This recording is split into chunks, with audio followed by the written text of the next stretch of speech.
Kind of ले लो, ठीक है, उस पर लो, उस पर ऐसे लिस्ट बनाओ टॉपिक्स की, ठीक है, एंड एक सारी लिस्ट बना ली, लिख ली सारे चैप्टर, एक हाईलाइटर लो, जितने भी हाई वेटेज वाले चैप्टर हैं उनको मार्क कर लो,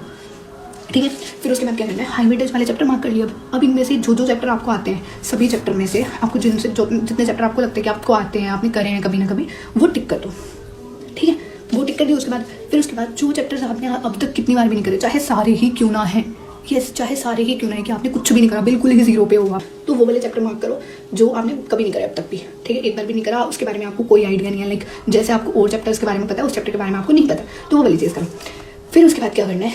जो चैप्टर्स ऐसे हैं जो हाई वेटेज में आते हैं और वो आपने अब तक एक बार भी नहीं करे हैं, उनको करो पहले, ठीक है, फिर वो हो जाएंगे। उसके बाद आप जो हाई वेटेज के बच जाते हैं, जो आपने एक आधी बार कर रखे हैं पर आपको इतने अच्छे से नहीं आते हैं कि आप उनको टिक कर सको कि हाँ ये चैप्टर मेरे को आता है, इसका क्वेश्चन कोई भी पूछ लो मैं कर लूँगी, तो वो वाले करो। फिर उसके बाद जो बच जाते हैं वो करो। बेसिकली हमारा मोटिव ये होना चाहिए कि हमें पहले हाई वेटेज वाले चैप्टर कवर करने हैं। पिछले सालों में, लाइक पिछले 5 सालों में 80+ मार्क्स का पेपर इनसे आया इन चैप्टर्स, 80+, या